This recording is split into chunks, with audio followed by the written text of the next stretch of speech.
तो hello friends, आप सभी का स्वागत है फिर से एक नए वीडियो में। तो आज की इस वीडियो में हम डिस्कस कर रहे हैं नंबर और नंबर के टाइप्स और नंबर का हम चार्ट डिस्कस करेंगे। तो हमारे पास स्टार्टिंग के अंदर एलिमेंट्री नंबर हम तीन टाइप के होते हैं। सबसे पहले आता है हमारे पास नेचुरल नंबर्स। नेचुरल नंबर्स को हम काउंटिंग नंबर्स भी कहते हैं। तो ये होते हैं हमारे पास 1 2 3 1 से स्टार्ट होते हैं और ये 1 2 3 4 एंड सो ऑन ये चलते जाते हैं। तो नेचुरल नंबर जो होते हैं वो हमारे 1 से स्टार्ट होते हैं, 1 2 3 4, इन्हें हम नेचुरल नंबर्स कहते हैं। और जो सेकंड नंबर पे आते हैं हमारे पास वो होते हैं होल नंबर। तो ये भी नेचुरल नंबर की तरह होते हैं, बस ये स्टार्ट होते हैं 0 से, 0 1 2 3 एंड सो ऑन ये चलते जाते हैं। तो ये हमारे नेचुरल नंबर हो गए। होल नंबर क्या होता है, यहाँ पे 0 से स्टार्ट होता है, नेचुरल नंबर 1 से स्टार्ट होता है। और जो हमारे इंटीजर्स होते हैं ये भी इसी तरह से होते हैं, बस ये 0 1 2 3 सो ऑन चलते जाते हैं। और ये नेगेटिव साइन के साथ भी आते हैं, जैसे -1 -2 -3 और एंड सो ऑन। तो जो नेचुरल नंबर होते हैं वो 1 से स्टार्ट होते हैं, होल नंबर 0 से स्टार्ट होते हैं। और जो इंटीजर्स होते हैं उनमें 0 सेंटर में आता है और उनके अंदर पॉजिटिव नंबर्स भी आते हैं और नेगेटिव नंबर्स भी आते हैं, जैसे +1 +2 +3 और -1 -2 -3 एंड सो ऑन ये आगे तक चलते जाते हैं। 4 5 6 7 यहाँ सारे नंबर्स आ रहे हैं और नेगेटिव साइड पर भी सारे नंबर्स आ रहे हैं। तो आगे अब हम 4 टाइप डिस्कस करते हैं रियल नंबर्स का। एक बार मैं ये सब हटा देता हूँ। तो अभी तक हमने डिस्कस करा नेचुरल नंबर, होल नंबर्स और इंटीजर्स। तो इन सब के बाद हमारे पास जैसे कुछ नंबर्स बच गए, जैसे 0.5 1/3 0.3 पाई, इस तरह के नंबर्स जो या तो फ्रैक्शंस हो या फिर डेसिमल्स के अंदर आ रहे हो।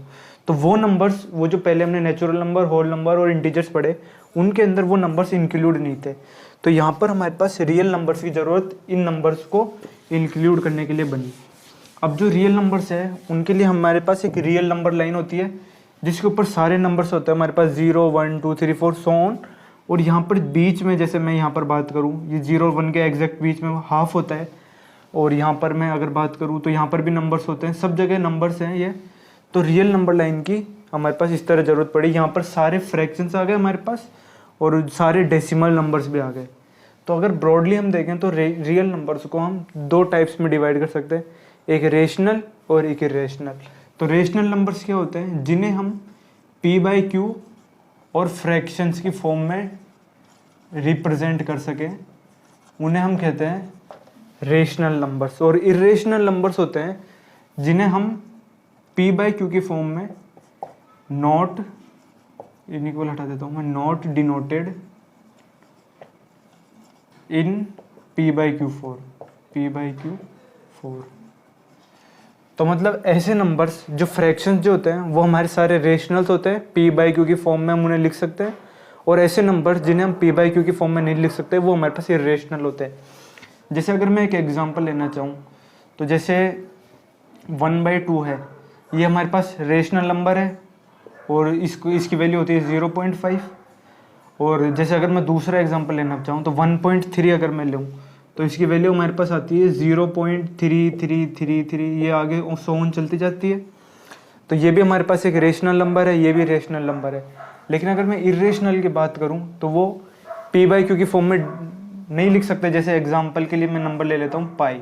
तो पाई की वैल्यू जो हमारे पास होती है वो होती है 3.1415926535 एंड सो ऑन, ये चलती जाती है। तो यहाँ पर ये देखो, ये जो पैटर्न है ये होता है नॉन टर्मिनेटिंग, नॉन रिपीटिंग होता है, उसकी बात आगे करेंगे। लेकिन इस टाइप के फॉर्मेट को हम p/q की फॉर्म में हम रिप्रेजेंट नहीं कर सकते। तो अब अगर हम बात करें टर्मिनेटिंग और नॉन टर्मिनेटिंग, तो हमारे पास जो होता है डेसिमल एक्सपेंशन होता है। डेसिमल एक्सपेंशन पॉइंट के बाद वो होता है हमारे पास दो तरह का, या तो टर्मिनेटिंग हो, टर्मिनेटिंग, या फिर नॉन टर्मिनेटिंग। डेसिमल एक्सपेंशन जो होता है हमारे पास दो तरह का होता है, टर्मिनेटिंग और नॉन टर्मिनेटिंग। तो अगर मैं डेसिमल एक्सपेंशन टर्मिनेटिंग की बात करूं तो जैसे मैं एग्जांपल लूँ 1/2, तो 1/2 की वैल्यू हमारे पास आ जाती है 0.5। तो ये एक टर्मिनेटिंग डेसिमल एक्सपेंशन का एग्जांपल है, इसकी फिक्स्ड वैल्यू है हमारे पास 0.5। तो इस तरह के जो डेसिमल एक्सपेंशन होता है ये होता है टर्मिनेटिंग। अब मैं नॉन टर्मिनेटिंग की बात करूं तो नॉन टर्मिनेटिंग हमारे पास दो टाइप्स का होता है। नॉन टर्मिनेटिंग होता है वो दो टाइप्स का होता है, नॉन टर्मिनेटिंग रिकरिंग रिकरिंग या फिर रिपीटिंग भी कह सकते हैं इसे, रिकरिंग और रिपीटिंग, रिपीटिंग या फिर नॉन रिकरिंग, रिकरिंग और नॉन रिपीटिंग। इसके भी एक अभी मैं एग्जांपल से समझाऊंगा ये क्या होते हैं। तो इसके अंदर क्या होता है, नॉन टर्मिनेटिंग दो टाइप का होता है, नॉन रिकरिंग, रिकरिंग और रिपीटिंग, या फिर नॉन रिकरिंग और नॉन रिपीटिंग। एक ही बात है, रिकरिंग का हो या रिपीटिंग एक ही बात है, और नॉन रिकरिंग का हो या नॉन रिपीटिंग। तो जैसे अगर मैं इसके एग्जाम्पल की बात करूँ तो ये क्या है, रिकरिंग और रिपीटिंग, रिकरिंग और रिपीटिंग।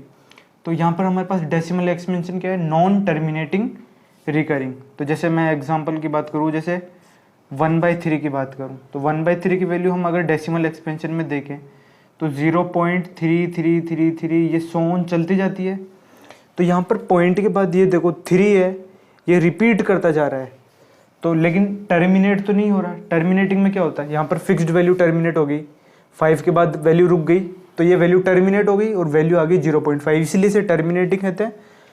और यहाँ पर ये 0.333 है, ये आगे तक चलता जा रहा है, तो ये टर्मिनेट वैल्यू नहीं हो रही, वैल्यू टर्मिनेट नहीं हो रही, मतलब इसे कहेंगे नॉन टर्मिनेटिंग। और ये 3 है, ये रिपीट करता जा रहा है, तो इसे कहेंगे हम repeating, non terminating repeating decimal expansion. और नॉन टर्मिनेटिंग नॉन रिपीटिंग का अगर मैं एग्जांपल लूँ तो वही हमारे पास पाई है और ई है। जैसे पाई की वैल्यू होती है 3.141595, तो ये जो वैल्यू होती है ये रिपीट भी नहीं कर रही और ये यूनिक होती है और ये कोई पैटर्न फॉलो नहीं करती, ये इस तरह से सोन आगे तक चलती जाती है। तो ये होती है हमारे पास नॉन रिकरिंग नॉन रिपीटिंग। और ये जो होता है, ये जो पैटर्न होता है नॉन टर्मिनेटिंग नॉन रिपीटिंग, यही हमारे पास इरेशनल नंबर्स होते हैं। इरेशनल नंबर ही होते हैं। टर्मिनेटिंग नंबर्स हमारे पास रेशनल होते हैं, इन्हें हम p/q की फॉर्म में लिख सकते हैं। और ये वाला जो पैटर्न था रिपीटिंग वाला, नॉन टर्मिनेटिंग रिपीटिंग, इसे भी हम जैसे यहाँ पर 0.333 था, इसे हम 1/3 लिख सकते हैं, तो इसे भी हम p/q की फॉर्म में कन्वर्ट कर सकते हैं। तो ये भी हमारा रेशनल नंबर होता है। तो टर्मिनेटिंग डेसिमल एक्सपेंशन हमारा रेशनल होता है, नॉन टर्मिनेटिंग रिकरिंग जो पैटर्न होता है वो भी हमारा रेशनल होता है, और नॉन टर्मिनेटिंग नॉन रिपीटिंग हमारे पास इरेशनल डेसिमल एक्सपेंशन होता है। तो ये हमारे रियल नंबर होते हैं, रेशनल इरेशनल और टर्मिनेटिंग नॉन टर्मिनेटिंग के बेसिस पे डिवाइड होता है ये। अब मैं 5th टाइप कॉम्प्लेक्स नंबर के ऊपर बात करते हैं अब हम। तो एक बार मैं इसे तो फ्रेंड्स अब हम डिस्कस करते हैं कॉम्प्लेक्स नंबर। तो जो हमारे कॉम्प्लेक्स नंबर होते हैं वो इस तरह के फॉर्म में होते हैं, a + i/b। इस i को कहते हैं हम आयोटा, IOTA आयोटा, और इसकी वैल्यू होती है हमारे पास अंडर रूट में -1। तो देखते हैं हमारे पास कैसे, तो हमारे पास एक इक्वेशन है x² + 1 = 0। अब इस इक्वेशन के अंदर अगर हम सोल्व करें तो x² की वैल्यू हमारे पास आ जाएगी -1 और x की वैल्यू हो जाएगी रूट में -1। लेकिन यहाँ पर अगर देखें इस इक्वेशन के अंदर बात करें, x² पॉजिटिव है हमारा और 1 भी पॉजिटिव है। तो जो हमारे पास जो हमने रियल नंबर जो हमने डिफाइन करे थे, तो रियल नंबर में ऐसा पॉसिबल ही नहीं है कि एक पॉजिटिव नंबर में दूसरा पॉजिटिव नंबर ऐड करें और उसकी वैल्यू 0 हो जाए।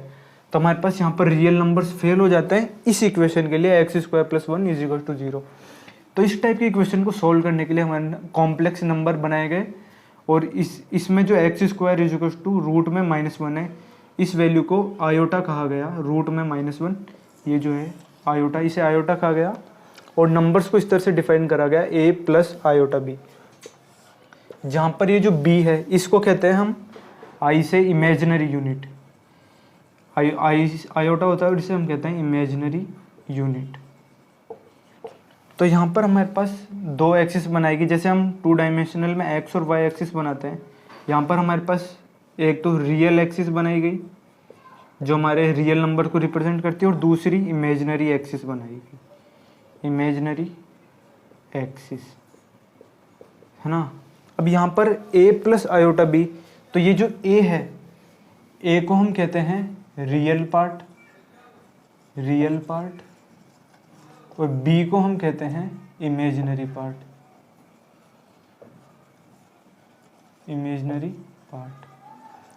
तो अगर यहाँ पर मैं कोई नंबर रिप्रेजेंट कर रहा हूँ, जैसे सपोज मैं यहाँ पर ये नंबर है, ये जो लेंथ है ये a है और ये b है, तो ये पॉइंट आ गया a, b। तो इस पॉइंट को मैं रिप्रेजेंट करूँगा a प्लस आयोटा b से। तो ये जो नंबर इस तरह से काम करते हैं, जिसके अंदर हमारे पास बहुत सारे केसेस होते हैं। तो सपोज अगर a हमारा 0 हो जाए, a को अगर हम 0 ले तो नंबर हमारा बन जाएगा आयोटा b, क्योंकि a तो 0 हो गया। तो वो होते हैं pure imaginary number, purely imaginary number. अगर हमारा b 0 हो जाए, b को अगर हम 0 कर दें तो हमारे पास सिर्फ a बचेगा, तो ये क्या हो जाएगा, प्योर रियल नंबर बन जाएगा हमारे पास। तो एक तरह से रियल नंबर की डेफिनेशन ये भी होती है कि ऐसे कॉम्प्लेक्स नंबर जिनका इमेजिनरी पार्ट 0 हो, वो रियल नंबर्स होते हैं हमारे पास। तो ये कॉम्प्लेक्स नंबर का एक तरह का बेसिक था, a प्लस आयोटा भी कॉम्प्लेक्स नंबर की तरह डिनोट करे जाते हैं। अब एक बार मैं सारे नंबर्स का एक बार चार्ट बना के देख लेते हैं हम। तो फ्रेंड्स अब हम डिस्कस करते हैं चार्ट्स, नंबर ऑफ चार्ट्स की जो नंबर्स होते हैं उनका चार्ट डिस्कस करते हैं। तो सबसे ऊपर आता है हमारे पास कॉम्प्लेक्स नंबर, वो a प्लस आयोटा b के फॉर्म में होता है। आयोटा होता है रूट में -1। तो ये 3 टाइप्स के होते हैं, प्योरली इमेजिनरी, प्योरली रियल और a प्लस आयोटा b। तो प्योरली इमेजिनरी में क्या होता है, जो a होता है वो 0 हो जाता है, तो यहाँ पर हमारे पास बचता है ओनली आयोटा b। तो यहाँ पर आयोटा b इसकी फॉर्म होती है और a हमारे पास 0 होता है इसके अंदर। दूसरा केस हमारे पास आता है अगर b 0 हो जाए तो हमारे पास सिर्फ a बचता है, तो यहाँ पर ओनली a बचता है और इन्हें हम कहते हैं प्योरली रियल नंबर्स। और तीसरा जो केस बचता है a प्लस आयोटा b, जहाँ पर a और b 0 नहीं होते। तो ये कॉम्प्लेक्स नंबर के 3 टाइप्स होते हैं, इन तीनों को मिलाकर ही हम इन्हें कॉम्प्लेक्स नंबर कहते हैं। अब जो हमारे पास रियल नंबर होते हैं, वो जो प्योरली रियल नंबर होते हैं, यही हमारे रियल नंबर्स होते हैं। और ये 2 टाइप के होते हैं, एक जिन्हें हम p/q की फॉर्म में डिनोट कर सकें, या फिर दूसरे जिन्हें हम p/q की फॉर्म में डिनोट नहीं कर सकते। यहाँ नॉट इज इक्वल टू का मतलब है कि ये p/q की फॉर्म में डिनोट नहीं करे जा सकते। तो रेशनल नंबर के हमारे पास 3 टाइप्स होते हैं, एक या तो टर्मिनल डेसिमल एक्सपेंशन हो, non terminating repeating decimal expansion हो, या फिर वो इंटीजर्स हो। तो ये रेशनल नंबर के 3 टाइप्स होते हैं। और रेशनल हमारे पास एक ही होता है, non terminating non repeating decimal expansion जिनका हो, जैसे यहाँ पर पाई और ई ऐसे कुछ नंबर्स आते हैं। और नॉन टर्मिनेटिंग नॉन रिपीटिंग के एग्जांपल जैसे हमने बात करी थी 1/3, जैसे एग्जांपल 0.33 चलता जाता है। और 22/7 होता है, वो भी इसी के अंदर आता है। अब यहाँ पर हमारे पास बचते हैं 3 टाइप्स आगे, terminating non terminating repeating decimal expansion और इंटीजर्स। अब जो इंटीजर्स होते हैं ये हमारे पास 3 पार्ट्स में डिवाइड कर सकते हैं इंटीजर्स को हम। एक तो 0, और फिर राइट हैंड साइड में पॉजिटिव इंटीजर्स और लेफ्ट हैंड साइड में नेगेटिव इंटीजर्स। तो 0 को और पॉजिटिव इंटीजर्स को मिला के हम कह सकते हैं होल नंबर्स, और अकेले अगर हम पॉजिटिव नंबर्स की बात कर सकते हैं तो ये इन्हें कहते हैं हम नेचुरल नंबर्स और काउंटिंग नंबर्स। तो ये जो पूरा का पूरा चार्ट है नंबर्स का,